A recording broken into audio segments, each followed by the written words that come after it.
Kavani Kanda describes having her own children as a healing experience. She herself was in care from the age of 9 and spent her childhood from then on with foster parents and in a home. She says adoption was never mentioned and wishes she'd had that choice.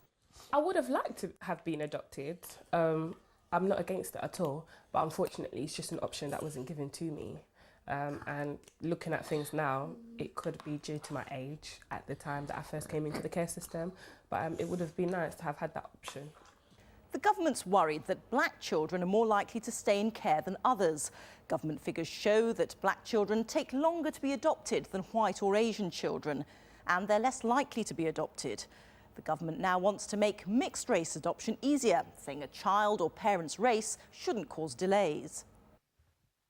Francesca Polini says she and her partner were prevented from adopting British children because of her race.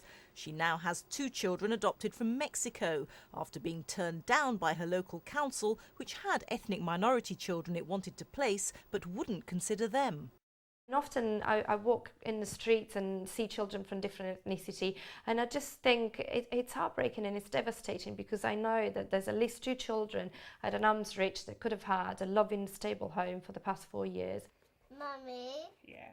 Kavani is not against interracial adoption, but she warns from her own experience with white foster parents that it's complex, as sometimes they didn't understand her background or her needs. Ministers are most concerned about delays in the process, so are changing the emphasis from finding the perfect ethnic match to speed. Senior social workers acknowledge the system is too slow, but say decisions need great care. Sometimes you have to balance various factors that make you decide whether the quickest option is the best option or whether you should wait longer for a family that will be a better match. So it's not straightforward, and each case is individual, each child's needs are individual. It's therefore a complicated process. The government also wants legislation to make it easier for parents in England who want to adopt to foster those children first. And they want to make councils look nationally rather than just locally for adoptive parents earlier than they do now. Rita Chakrabarti, BBC News.